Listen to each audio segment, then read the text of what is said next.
Bayar, Pak. Untuk latihan Pak langsung ditarik ya, Pak. Ini Pak. Ini Pak. Buat raket malah kok. Jangan Bapak. Iya. Astagfirullah. Nah, belum tahu medun meneh. Medun meneh bahaya, awake makan bahaya. Aja, Mbak. Ya, itu sudah terlepas itu. Ada bolong di atasnya guys. Kalian bisa lihat ya, sangat ekstrim. Nah, pertanyaan saya kira-kira kenapa tangannya itu pengen dibuka gitu loh. Dia lagi butuh udara segar kok atau panik attack atau gimana kayak. Ya buat saya, dia tidak hanya meresikokan diri dia sendiri, akan tetapi dia membahayakan seluruh penumpang yang ada di dalam penerbangan. Ayo guys, sekarang jangan lupa klik subscribe dan aktifkan loncengnya. Jangan lupa di-share ya.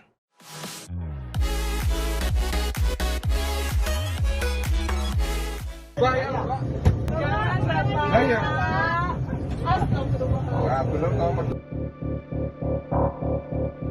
Hai guys, jumpa lagi dengan Captain Vincent. Nah, di video kali ini saya ingin membahas mengenai cuplikan video yang saya putarkan di depan. Mungkin sebelum saya bahas, saya akan memberikan dulu reaction video, jadi saya bisa kasih gambaran secara baik ya bersama kalian semua. Lalu kita akan bahas apa sih potensi yang dirasakan kalau kita sampai cruising ternyata pintu terbuka. Nanti kita akan bahas beberapa skenario deh kalau begitu. Dan bagi teman-teman sekalian yang baru di channel ini, tentunya saya ingin memberikan informasi buat teman-teman sekalian bahwa kalian juga bisa sekarang sudah trading loh guys. Kalian bisa trading dari rumah, mendapatkan extra income, cukup kerja dari HP ataupun komputer. Nah, caranya seperti apa? Kalian bisa langsung gabung aja di grup Telegram t.me/belajar Oxtrade, atau linknya ada di bawah description box di bawah video ini. Tapi judulnya trading loh guys, namanya trading. Kita harus senantiasa belajar, karena nggak ada pemula langsung menghasilkan ratusan juta, miliaran dalam waktu sekejap. Tentunya biasanya mereka loss dulu. Dan juga tidak lupa untuk disclaimer-nya buat teman-teman sekalian, trading adalah aktivitas yang sangat berbahaya dan high risk high return, bisa menghasilkan profit luar biasa yang juga bisa menghabiskan uang yang ada di akun Anda. Oke guys, kita mulai dari reaction video. Bayar, Pak. Untuk latihan Pak langsung ditarik ya, Pak. Ini Pak. Ini Pak. Terlihat seorang bapak memegang pintu darurat. Sepertinya lagi mau menjemunyikan bahwasannya itu pintu darurat dalam kondisi normal dan utuh. Sepertinya seperti itu. Terus dipegangi supaya pintu itu tidak terlepas jatuh dan terlihat oleh penumpang-penumpang lain. Nah, terdengar juga suara ketawa di belakang. Saya nggak tahu apakah bapak itu yang tertawa ataupun penumpang lain yang tertawa atau rekan-rekannya yang lain. Wah, bapak ini lucu sekali ya, kenapa melakukan tindakan seperti ini. Nah, menurut saya ketawa ini tidak etis ya, karena tindakan yang dilakukan ini sangat-sangat berbahaya. Dan ini ya, kita tidak pernah tahu apa yang akan terjadi jika pintu itu ternyata terlepas dan pesawat itu dilanjutkan untuk terbang. Nanti kita akan bahas satu persatu berbagai kemungkinan apabila pesawat ini dilanjutkan untuk terbang.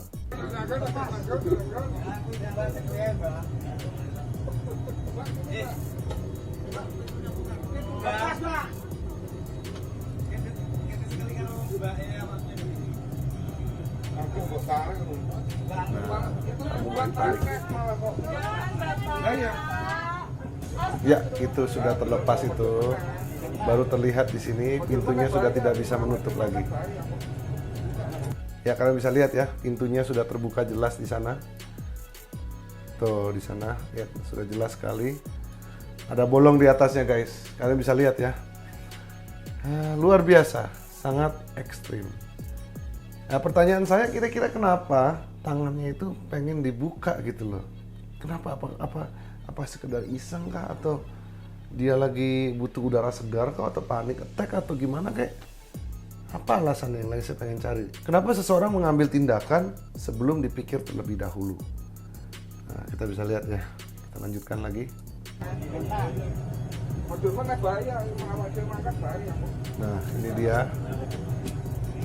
Akhirnya dengan muka yang sangat stres dan pusing tentunya, flight crew-nya, aduh gimana nih, pintunya dibuka. Alhasil namanya pramugari akan menyampaikan kepada pilot in command bahwasannya pintu darurat sudah dibuka sebelum pesawat ini tinggal landas. Nah, kembali ke keputusan kapten masing-masing. Pilot in command pastinya ingin memastikan bahwa pesawat itu dalam kondisi layak udara. Jadi, sebelum terbang, dipastikan bagaimana pintu tersebut dapat tertutup sehingga penerbangan pressurized aircraft bisa dilaksanakan dengan baik. Oke, kita lanjutkan ya.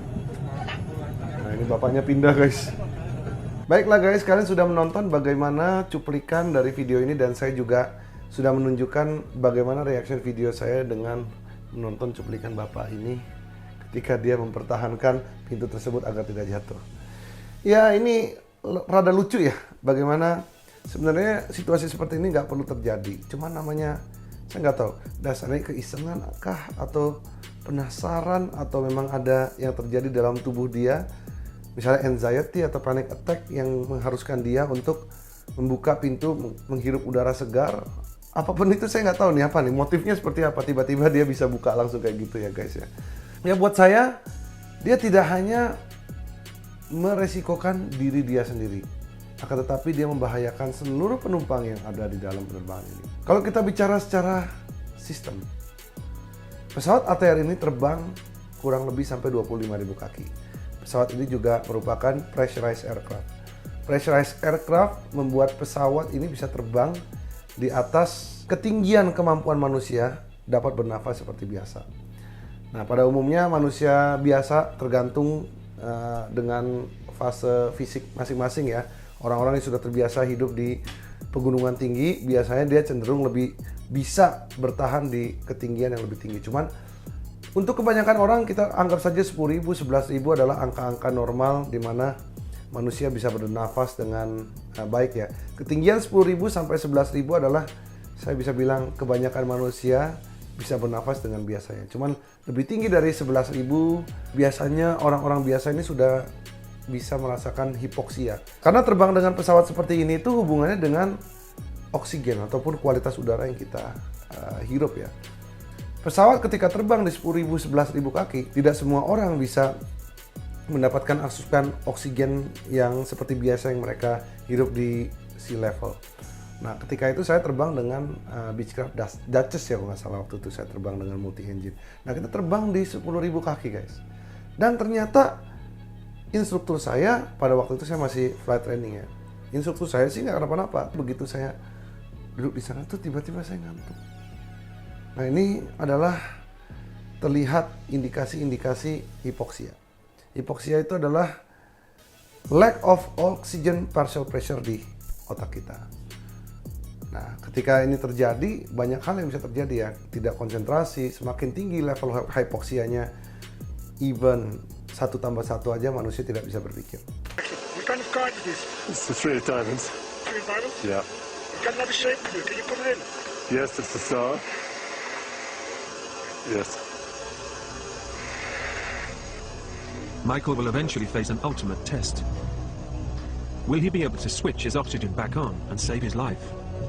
Nah, untuk itu kalian kan pasti penasaran, kenapa dong pesawatnya terbang tinggi-tinggi? Nah, semakin tinggi pesawat ini bisa terbang, semakin efisien bagi pesawat itu. Pesawat itu bisa lebih irit bahan bakar dan ini bisa mencapai jarak yang lebih jauh dan bisa membawa berat yang lebih berat. So, pesawat akan lebih efisien ketika pesawat itu terbang jauh. Nah, makanya tidak bisa kita pisahkan, pesawat ini harus terbang di atas ketinggian di mana manusia ini bisa bernafas seperti biasa. Nah, untuk itu pesawat akan membuat sebuah sistem yang bisa membuat manusia bernafas di level ketinggian di mana manusia sebenarnya sudah susah untuk bernafas. Nah, untuk itu pesawat harus dipressurize-kan atau diberikan tekanan guys. Supaya dimanipulasi tekanan udara di dalam pesawat yang tadinya berada di ketinggian 15.000, 20.000 kaki, disimulasikan bahwa dalam pesawat itu hanya 6.000 ataupun 7.000 kaki saja. Jadi manusia bisa bernafas seperti biasa. Jadi ditipulah. Dari tadinya tekanan udaranya seperti 15.000, bahkan kalau pesawat-pesawat yang terbang tinggi 38.000, 40.000 kaki, ya namanya manusia kalau sampai dipressurize di sana, dia akan sulit sekali bernafas. Hubungan dengan pressurization itulah yang membuat pesawat itu harus ditutup dengan sempurna. Apabila pesawat ini take off tanpa pesawat ini tertutup dengan baik, atau kita ibarat katanya terseal dengan baik, ya sama aja kita tekanan udara kita meniup di botol seperti ini. Kalau botol yang tertutup dengan rapat kita tiup, pesawat ini bertekanan dengan baik. Tapi Anda bayangkan apabila ada lubang di sampingnya ketika kita tiup seperti ini. Maka sistem tekanan udara yang seharusnya menjaga manusia yang dapat bernapas dengan sempurna, dengan baik, berpotensi tidak bisa bekerja dengan baik. Maka dari itu, pilot harus menerbangkan pesawat ini di bawah ketinggian 10.000 kaki untuk meyakini bahwa penumpang semua termasuk krunya tidak hipoksia. Yang bahaya bukan hanya penumpangnya, tapi krunya kalau hipoksia. Nah, kalian pernah lihat kan bagaimana penerbangan Helios 737 ini orangnya pada hipoksia semua, dan ini sangat berbahaya guys. Karena kalau pilotnya sudah tidak bisa mengkontrol kembali penerbangan itu ya sangat berbahaya. Nah, itu dari segi tekanan udara. Oke lah, tapi dari tekanan udara apabila pesawat ini diterbangkan, bisa nggak kayak pesawat itu diterbangkan dengan pintu terbuka? Bisa. Ya, ini unpressurized aircraft. Sama seperti kita terbang pesawat-pesawat yang Cessna yang pintunya terbuka bisa. Ya kan? Tapi pesawat ini memang didesain untuk diterbangkan dengan pintu tertutup. Ya, diterbangkan untuk ketinggian tertentu ya. Tapi sah-sah aja. Bukan berarti tidak bisa pesawat ini diterbangkan seperti itu. Cuman efeknya seperti apa saya tidak tahu ya ketika pesawat ini terbang dengan kecepatan misalnya 250 knot. Bagaimana efek para penumpang yang ada di belakang atau di samping-samping ketika udara masuk sangat kencang. Nah, kalau zaman dulu saya zamannya nyetir motor guys ya, ngebut 130, 140 buka kacanya di sana. Nah, ini kalau kena angin itu guys, mata saya itu berair, kalau mau dibuka itu susah sekali. Saya nggak tahu apakah kalian pernah ngerasain atau enggak. Kalau kalian pernah ngerasain, dituliskan di komen. Nah, ketika dengan kecepatan 130 km per jam aja mata saya udah susahnya seperti itu. Kalau dia lari 250 knot itu kurang lebih 463 km per jam guys. Bisa bayangin sekencang apa itu yang terkena muka. Ya, pasti kan kalau dari pintu sebelah sini ada penumpang yang di belakang itu kan, pasti kan kencang sekali di sana. Ya, bukan berarti nggak bisa. Sekali lagi saya bilang, it's possible ya pesawat itu diterbangkan. Cuma, apakah penumpang yang duduk di sebelah kiri itu dalam kondisi siap? Kita nggak tahu ya. Apakah sabuk pengamannya dalam kondisi siap? Apakah dia menggunakan sabuk pengamannya dengan baik? Atau dia cuma asal-asalan tiba-tiba dia terkena angin lah atau gimana dia bisa selip? Nah, namanya kita di atas gedung tinggi kan guys, terbuka tanpa penahan, sangat resiko nggak guys? Dan belum lagi kalau orang panik barangnya tersedot, dia mesti pindah-pindahin dalam kondisi seperti itu ya, banyak sih. Nah, bayangan kita kalau dalam kondisi chaos itu kan bisa berbagai macam situasi yang kita bisa bayangkan ya. Karena kita nggak di sana, kita tidak ketahui, cuman ya kalau sampai kayak gitu kan orang biasa sibuk nyelamatin barangnya dia tuh. Kalau di luar negeri evakuasi semua nggak ada yang bawa barang. Kalau di sini pernah kejadian evakuasi semua rebutan ambil barangnya. Nah, dan lagi yang cukup menyeramkan adalah bagaimana pintu itu tidak terlatch dengan baik. Artinya pintu ini bisa bergerak maju mundur, maju mundur, maju mundur. Kita nggak pernah tahu ya apakah pintu itu bisa terlepas dan menghantam seseorang di kepala. Nah, itu juga perlu dipertanyakan. Jadi kita kalau terbang itu kita harus make sure sebelum take off itu segala sesuatunya terlatch dengan baik. Misalnya troli ataupun penutup bagasi. Karena dalam proses take off itu bisa terjadi goncangan yang tidak baik, bisa melepaskan pintu-pintu tersebut. Alhasil barang-barang yang di atas tempat bagasi bisa jatuh terkena kepala. Nah, apalagi pintu seperti ini tidak terlatch dengan baik. Apakah dia bisa terlepas? Terlepasnya dalam situasi apa? Misalnya dia tiba-tiba turun menghantam orang ataupun langsung terlepas, dan pada saat terlepas dia jatuh ke bawah. Sebelum jatuh ke bawah dia bisa menghantam sayap apabila pesawatnya di low wing ataupun airframe pesawat. Nah, kita tidak pernah tahu kan. Tapi segalanya tentunya bisa terjadi. Ya, ini hanya spekulasi yang bisa saya sampaikan. Dan krunya melakukan tugasnya dengan baik, dia kembali dan memeriksa kembali supaya pesawat itu bisa terbang kembali. Saya apresiasi tentunya kaptennya benar-benar menjaga keselamatan seluruh penumpangnya. Nah, jangan disalahin guys kalau kapten itu memutuskan untuk kembali dan menjaga semua penumpangnya agar semua flightnya bisa dilakukan dengan baik dan penumpangnya bisa selamat semua. Itu kan tugasnya. pilot and command tentunya. Yang jelas pada intinya pesawat ini bisa saja diterbangkan dengan pintu yang sudah terbuka. Cuman dengan kondisi pintu yang ngeplek seperti itu, nah itu cukup mengerikan guys. Kita tidak pernah tahu apa yang terjadi dengan pintu itu, apakah dia bisa menimpa ataupun bisa melukai bodi pesawat ataupun airframe ataupun sayap pesawat yang membuat bahan bakar pesawat bocor. Segala sesuatu itu bisa terjadi guys. Jadi kita hanya berasumsi ya guys. Intinya apabila pesawat ini terbang, bisa atau tidak ya kemungkinan sih bisa ya guys. Cuman tidak terbang dengan situasi normalnya pada umumnya pesawat ini terbangkan, pesawat ATR kan ya ini. Ketika pesawat ini terbang tidak di dalam zona normalnya, maka apabila dilanjutkan pasti pilotnya akan consider untuk kembali lagi lah. Sama saja lah untuk memastikan tidak ada yang terluka dan semua dalam koridor normal. Karena pesawat ini memang secara normal untuk diterbangkan dengan pressurized, untuk diterbangkan hingga 25.000 kaki. Sehingga tetap harus kembali lagi dan untuk diperiksa. Jadi saya rasa cukup sampai di sana informasi yang dapat saya sampaikan buat teman-teman sekalian.